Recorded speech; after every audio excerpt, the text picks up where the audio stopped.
Olá, olá pessoal! Bem-vindos ao X da Física! Nesse vídeo nós vamos continuar a falar sobre colisões entre partículas, que é um assunto que é sequência de conservação de quantidade de movimento e do teorema do impulso.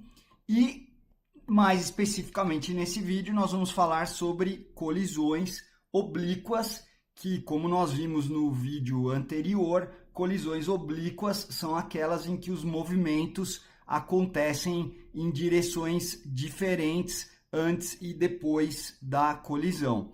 Então, como é que vai ser a colisão oblíqua? Imagina um instante imediatamente antes da colisão, que eu vou ter um corpo de massa MA se deslocando com velocidade VA e um corpo de massa MB se deslocando com velocidade VB. Lembrando que no caso de colisões oblíquas, obrigatoriamente a gente precisa usar um tratamento vetorial.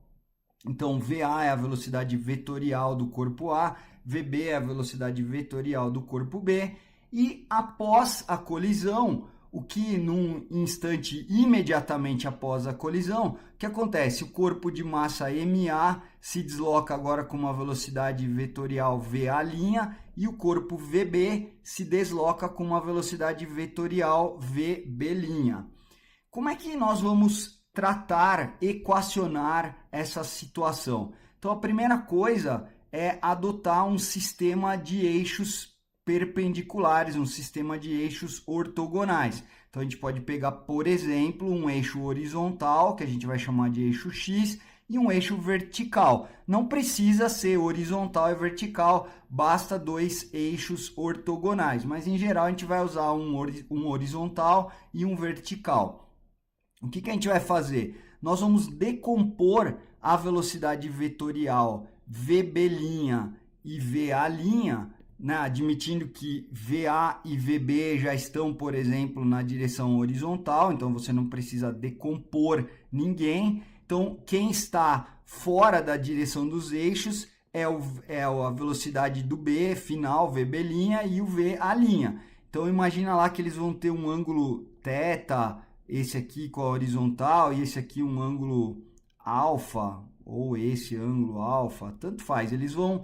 Isso aqui vai ser dado, né? Então, depende do exercício, a gente tem que ver o que vai ser dado. O fato é que nós temos que decompor essa velocidade VB' e essa velocidade VA' nos eixos X e Y, horizontal e vertical, que nós adotamos. Então, a velocidade VA', ela vai ter o VA'(x) e o VA'(y). Obviamente que VA' é a soma vetorial de VA'(y) mais VA'(x), né? Então, se eu decomponho cada uma das componentes, somando vetorialmente, vai dar a velocidade original que foi decomposta, mesma coisa para o B. Então, a gente vai decompor o B nas suas componentes vertical e horizontal, vai decompor o A nas suas componentes vertical e horizontal, e aí eu posso escrever a equação da conservação da quantidade de movimento, lembrando por que a quantidade de movimento se conserva. Porque o impulso, pelo teorema do impulso, o impulso da resultante externa é a quantidade de movimento final do sistema menos a quantidade de movimento inicial do sistema. E nós vamos admitir durante a colisão, desde imediatamente antes, durante até imediatamente após a colisão, nós vamos admitir que o impulso da resultante externa é zero. Por que ele é zero? Lembra? Pensando no caso em que a resultante externa é constante, só para a gente poder escrever que o impulso da resultante externa é a força vezes ΔT, esse seria o impulso. Então, tem dois casos aí. O primeiro é quando a resultante externa é zero, e aí automaticamente o impulso da resultante externa é zero, e portanto, se o impulso é zero, a quantidade de movimento final é igual à quantidade de movimento inicial, ou a situação que o impulso da resultante externa não é necessariamente zero, porém não existem forças impulsivas atuando externas, né, atuando no sistema. Então a resultante externa, ela, embora não seja zero, ela não é uma força do tipo impulsiva, e esse ΔT é muito pequeno porque nós estamos falando de uma colisão. Então nesse caso o impulso da resultante externa é aproximadamente igual a zero, e nós podemos fazer a conservação da quantidade de movimento do sistema. E aí como é que é a equação que a gente vai escrever? E agora ela precisa ser vetorial. Então eu vou escrever quantidade de movimento final do sistema é MA, VA' vetorial mais MB, VB' vetorial. Essa é a quantidade de movimento final é igual a quantidade de movimento inicial, que é MA, VA mais MB, VB. Mas agora essa equação precisa ser tratada vetorialmente, diferente do que a gente fez no vídeo anterior, onde as colisões eram unidimensionais. E aí, nesse caso, bastava adotar um eixo e tratar o problema de maneira escalar, ignorando a direção, mas colocando um sinal na velocidade quando ela estava concordando com o eixo ou não. Então, nesse caso agora das colisões oblíquas, a gente precisa fazer o tratamento vetorial. Só que por que nós vamos decompor na direção x e na direção y? Porque aí fica mais fácil de equacionar. Então eu vou escrever que essa equação, quantidade de movimento final é igual a quantidade de movimento inicial, ela vai ser decomposta nessas duas direções, na direção x e na direção y. Então agora eu vou continuar somando vetorialmente na direção x e na direção y, na direção vertical, na direção horizontal, mas a gente já sabe que quando está na mesma direção é muito mais fácil fazer a conta, tá certo? Então, o que é a quantidade de movimento final na direção x igual a quantidade de movimento inicial na direção x? É MA, VA'(x), que é esse indivíduo aqui, mais MB vezes VB'(x), que é esse indivíduo aqui, igual a MA, VA'x, mais MB, VB'x.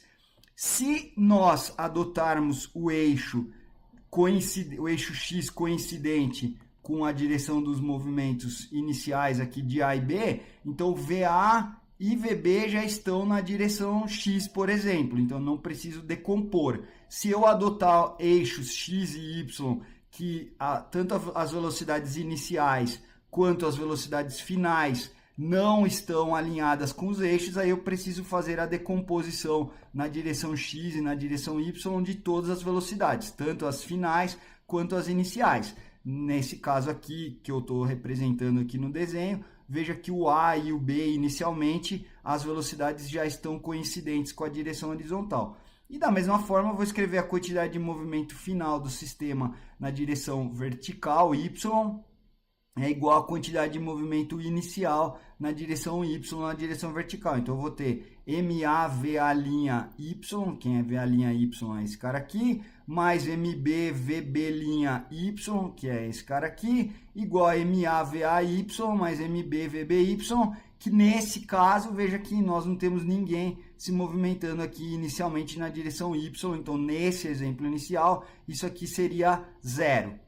Bom, então essas são as equações que eu preciso resolver. Então eu vou ter essas equações aqui para encontrar a minha incógnita. Pode ser aqui o valor da velocidade do B, o valor da velocidade do A. Pode ser que o ângulo eu também não conheça, precise encontrar esse ângulo. Então eu tenho várias incógnitas. Por enquanto eu tenho duas equações.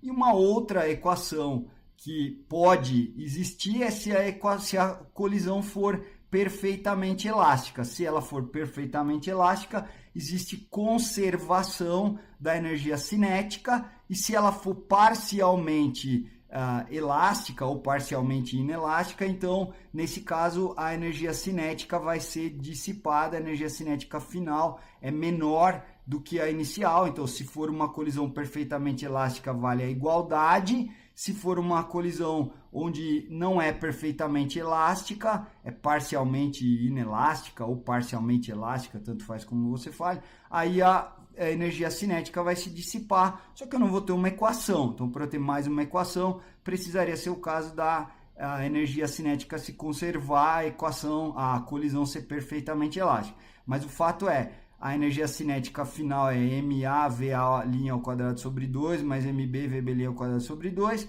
e a energia cinética inicial é MaVA' sobre 2 mais MbVB' sobre 2, e aí vale a igualdade se é perfeitamente elástica a colisão, ou se a colisão não é perfeitamente elástica, a energia cinética final é menor do que a inicial. O que também é importante você se lembrar é que a quantidade de movimento eu posso decompor no eixo x e y, porque quantidade de movimento é uma grandeza vetorial. Já a energia cinética, que é uma grandeza escalar, eu não posso decompor, então a equação é essa aqui, entra já o módulo do VA, do VB, do VB' e do VA', não dá para decompor nada aqui, tá bom?